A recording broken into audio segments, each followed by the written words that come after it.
All right, so here's the patch notes as of the 8th, yesterday. So this is gameplay, some of the things they've done overall, not necessarily Dynasty. We'll get down to the Dynasty in a second here.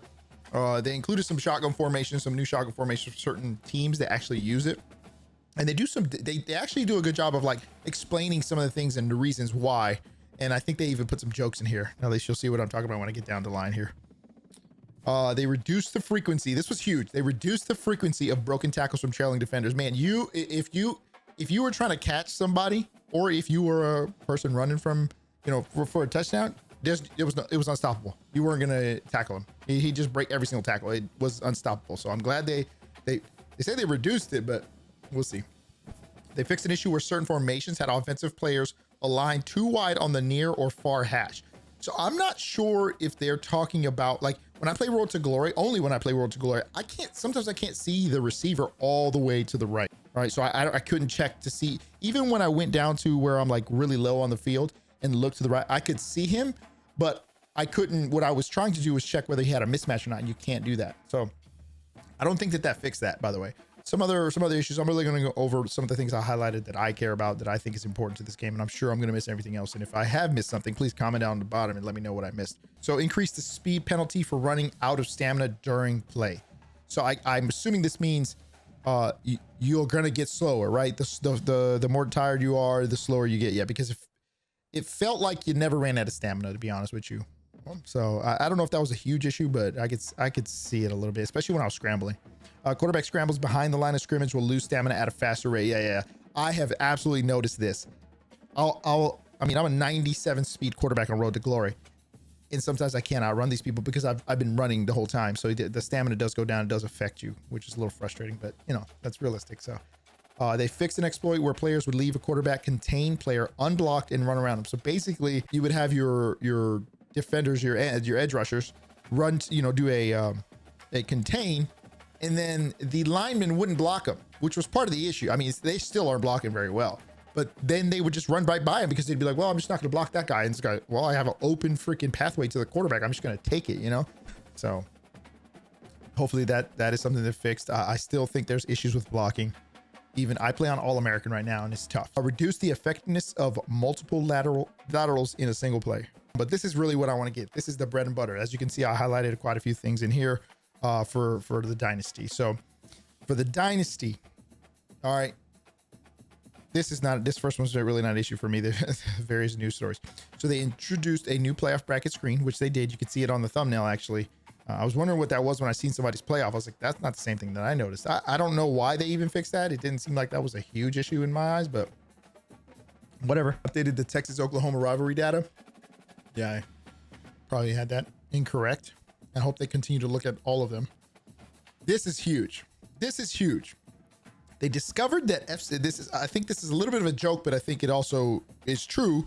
They just made a little joke. So they discovered the FCS Southeast, Midwest, and Northwest were secretly using professional players and passing them off as collegiate players, gave them sanctions, and ensured they are now using properly rated players. So basically what they're saying is the dudes, like, their stats were trash, or I don't even know if you can see their stats, but I beat FSC East with a last minute touchdown. Now, granted, it wasn't Heisman, but still, even on Heisman, they should be super easy to beat.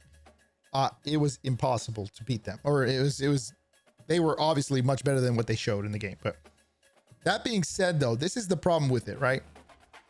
In order for this change to go into effect, you'll need to create a new dynasty. We're already 7 weeks in recruiting players. We have favorite players that I have already in my league, and same thing in my other team builder dynasty. I'm 3 years in.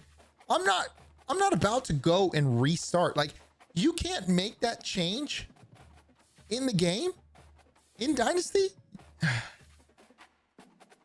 or at least allow us to do it. I'll make them worse. Hopefully they don't. Hopefully, I assume those players are going to be the same every year in Dynasty. So now I'm just not going to play FSC East teams. I'm going to look for really trash teams and play them. Duly noted, I guess. But anyways, return toughest places to play formula to reduce the impact that large stadiums have on toughest places to play, and increased, I assume, the value of filling the stadium and winning games at home historically. Reduced impact of raw crowd size. increased impact of historical win rate, yeah, okay, so this is good. This is saying that just because you lose one game, you don't automatically, or you drop in rankings, you don't automatically lose that your crowd, your stadium, toughest places to play kind of thing, the little thing on the top right. You still have it. You still have a good team. They just, just aren't winning that season. So your historical win rate will matter now. So they increase, or not that it'll matter more, and then increase the impact of attendance rate. Yeah, okay. Reduce the chance to transfer penalty for players. That's great, because the last thing I want is a 90 overall player leaving my school because, he didn't like the play style or whatever, because I averaged 250 yards instead of 275 yards. So that's good. It wouldn't be realistic, because a player that is guaranteed the #1 quarterback, so why would he transfer, and to learn a new program when, he's content with what he has. So I think this is great. I think you keep the consistency of the game. I think the people that should be transferring are, freshmen, that don't get much playing time, sophomores, same thing, or anybody that doesn't get much playing time, right? Or maybe a 5th-year player, which would be a junior redshirt quarterback, whatever. It would all come down to playing time. You could create stories if you wanted to, but they'd have to go a little deeper and say, hey, coach and player didn't get along, or whatever the case may be. But that could all boil down to playing time, really, because if you got 2 quarterbacks that are 90 overall and you only pick one, goes back to my previous video where I said we should have quarterback battles. Like when both my quarterbacks are 80 and 78, and they're both the same year, right? And one loses the battle, I think he should have the they should say, hey, he's going to transfer out of school because he doesn't want to be a part. He wants to play. And that would mean more as he moves up. If he's a sophomore, he's like, dude, I'm running out of time. I can't take another year of not playing and playing the backup, potentially fighting for a position next year when this guy has already won it. I have to hope that he does terrible so that I can take that. No, I'm going to transfer. So those kind of things would be awesome if they could include them. They updated coach. I'm curious to see this though. Updated coach talents on Wyoming offensive coordinator. Now I want to know what was up with the offensive coordinator. He must have had all the talents. For this change to go into effect, you will need to create a new dynasty. Could you imagine you're a guy from Wyoming and you're building up your thing? I don't know if it's negative or positive, but if it was negative, now you got to go in there and restart the whole thing. I guess you would be kind of happy to restart it though, because if it was bad, if it was good, you probably wouldn't. You'd probably just keep going. Screw it. All right, defensive schemes and playbooks for the following teams have been updated. Oh, for North Carolina, God bless it. Oh well, I'm not changing it. You will need to create a new dynasty. I'm already in a dynasty, so it is what it is. Fix an issue where offensive linemen would appear in the preseason Heisman watch. I seen this. Come on now. But at least they wouldn't. I mean, it's still annoying. It's just like a little thing that's annoying.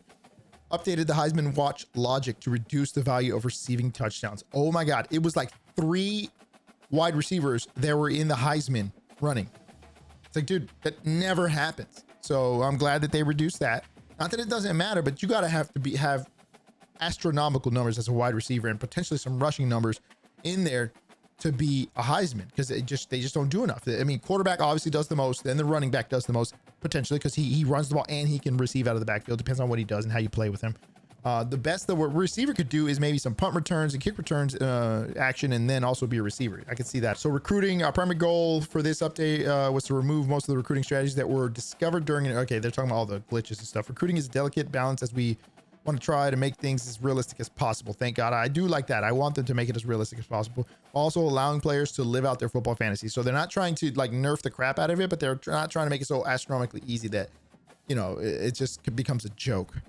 With that in mind, we decided to introduce additional recruiting logic and balance changes. Okay, we'll see how those take into effect. It doesn't look like you have to restart your dynasty to implement these. So fix an issue where teams were pursuing too many quarterbacks in high school. That's awesome. Reduce the number of unrecruited 4 and 5 stars early in the season, and increase the number of players that AI will pursue in one time. So the above strives to decrease the number of players that go unrecruited into the late cycle. I didn't really notice this. I guess I wasn't really paying attention to the total amount of players. Well, you know what? I did notice this. When I would go back and I would try to recruit somebody, I'd look to see if he had anybody that was interested, and they would all be even. All the schools he interested would be even in terms of interest level. And so I would then pick him up, and he had no scholarship offers, and I'd be 4 or 5, I'd be towards the end of the season. Then I'd get a couple. So I see what they're saying. So especially if there are 4 or 5, and there was a couple 4-star recruits that I noticed like that. So I could see that maybe for a 3-star and below. 3-star would be a great find right at the end of the season, specifically for a certain player, right? Now, maybe not quarterback unless you're a terrible team, or you're looking for a backup quarterback. But for a 4-star at the end of the year, he's had to have some issues or something, that nobody wanted him. All right, visits. So fix an issue. This is what I liked. So I noticed this when in Dynasty, I couldn't recruit people for some reason. And I was telling you this, Larry, like every now and then it would say, hey, you have to be in the top 5 to request a visit or to have him visit your school. But he'd be in my top 5, or I'd be in his top 5, and I still couldn't request him. I still couldn't do the visit. So I fixed an issue, or they fixed an issue where you could not schedule visits for recruits in certain situations. Hopefully this fixes that issue. I don't know. They fixed an issue where they allowed the number of visits scheduled for a week to exceed 4. Okay, so I didn't even know that. I didn't even know you can only allow 4 people to visit. All right, so increase disparity between winning and losing a game during a visit. Yeah, I didn't notice this, but now this is gonna suck because if I lose the game, which should be the case, man. But realistically though, I guess it should matter, but whatever. I don't think it should matter, man. If you're trying to go to that school, I'm trying to show you the school. Yeah, if I lose the game and you're a 4-star quarterback and I'm saying playing time, I'm like, well, this is why I need you. I need you because we suck. And guess what? You're going to come on this team and you're going to start immediately because you're a 4 or 5-star recruit. Like, I don't know. Maybe I don't know enough about college. So maybe that does matter. Maybe winning that specific game would inspire me to come to your school. I don't know. I think it should mean more for better teams and mean less for worse teams. I think that's how they should approach that. Historically, right? Historically worse teams, because it makes it harder for you to build up a school that's always losing. Increase the penalty for choosing a visit activity that the team does not have a high grade in or the player is not interested in. Yeah, I'd never even done this. You only have to pick one. So find the one that you're good in and use that one. I don't know why you would even use that, but okay. SuperSim, increased handoff rate for simulated RPOs to increase the number of running plays across the country, especially for teams with a lot of RPOs in the playbook. I noticed that, like, I had the most rushing yards of like 1,100 yards in a season, which is not a lot. So I think there's definitely teams with players that have more rushing yards than that. So I think I'm glad they did that. I'm glad that I don't have to freaking restart the Dynasty to fix that. So that's awesome. So DevNo here, we're going to continue to monitor the simulation results to ensure that teams and players are performing with expected ranges, including reducing this is huge right here. This is huge, including reducing frequency of upsets based on preseason projections and expected win totals. So basically what was happening was, I mean, you would have teams losing to like FCS East, but also losing to just other teams, like so much that like you could make the playoffs with like 4 or 5 losses. It was ridiculous. Now they're going to be more consistent. And I noticed this immediately when I was going through my road to glory. 1-loss teams were all at the top. Even Liberty, who was 8-0, was only number 24. So it's no longer like you're undefeated and you're going straight to the top for the lower teams. I think it even talks about this in a second. Yeah, in the polls. Okay. So increase the loss penalty for schools with more than 1 loss. There you go. So if they have more than 1 loss, they're probably not going to make it to the top. That's where I started to see my top. It was like top 15 schools only had 1, whereas before you'd have 3 losses and still be in the top 15, which is a little, depending on what conference you're in, is still a little iffy. There's too many there's Power 4 conferences and there's like 40 teams in those, and at least 3 per each only have 1 loss. 3 per each conference have 1 loss. So you got it. In the top 15, come on now. You can't have more than 3 losses. Increase the weighing of conference prestige in poll calculation. That is more realistic. Is it fair? No, it is fair, because if you're playing trash teams, it is what it is. Now, you know what I mean? This same thing with I'm playing in the Sun Belt, so now it's gonna be more difficult to get up next season to get up to the top. But that's okay. But that's huge. I love that. Reduce variance in CFP poll logic versus media coaches. As with other systems mentioned above, we will continue to monitor the poll system to ensure that it strikes balance between realism and reward for player success. Love it. Love it. All right, so custom conferences, fix an issue in conference rules where divisions were changed to off, even though the divisions were previously turned on. All right, fix an issue where the independence tabs disappeared when removing all teams from the independent. That sucks. Then you can't make teams independent anymore. So I'm glad they fixed that. All right, so that wraps it up for Dynasty. I think there were some good changes. I think there's still more to go, but I'm excited for where it's going. I need them to allow me, or to make the changes so they affect the Dynasty right then and there. I don't want to have to restart. They got to know that that's not something anybody wants to do, especially the further they go along with these patches and the updates. Like, the further along somebody's going to be in their Dynasty. I'm a guy that will I'm going to stick to my 2 dynasties for 30 freaking years. I'm going to keep going. I don't want to have to restart. I love the history of my league. I love those things. Please don't change that. All right, we'll move on to Road to Glory. First of all, I noticed, Larry, I went to go into the draft and I could not go into the draft. It will not let you. It says maybe because Madden is not out, but it was like, hey, cannot export, failed export. I'm be pissed off if that don't work. It's literally the only reason I'm going to buy Madden is so that I can play in it. So, yeah. So added an additional scenario. So Road to Glory added an additional scenario and NIL content. I guess I noticed some of this stuff. It wasn't that big. I don't really care. All right, fix an issue where users were getting skill points maxed out after completing practice. This was a glitch in the game. Oh, that is tragic, but yeah, that makes sense that Madden isn't out. Yeah, I hope so. I hope so. This was a glitch everybody was doing. And I want to say it might still be on, but we'll see. Fix an issue where it is impossible to lose coach trust once you meet max coach trust. Yes, I did notice that. I maxed it out and then it never went down. Now, after yesterday, it started to go down. It's not that big a deal. Coach trust is kind of silly, to be honest, the way they have it formatted right now. I get it high and then I can still only pick mix 3 plays. I can't audible play. I can't even flip a play while I'm there, like while I get onto the line. I don't know if I like that, but fix an issue where a player can continue to work on academics after graduating. Who in the hell is doing this? Like, I don't know if you've gone through all the way, Larry, but you could graduate early if you push towards the grade, which I did. I just pushed to max out the grade so I didn't have to worry about it my senior year. And I only did that for the last part of the year, like the last year, my junior year. But like, why would you want to focus on this? Like, I don't know how that was an issue. Okay, thanks, game. And here's some presentation. Added new uniform pieces. This is awesome. If you like these teams, Baylor, Oregon, or Iowa State, all these teams here, Northwestern, UTEP. I thought Appalachian State got an update, but App State got an update. Yep, Texas State, they got new uniforms. So if you like those teams and you got more realistic uniforms, boom, there you go. Updates have been made to the following stadiums. Awesome.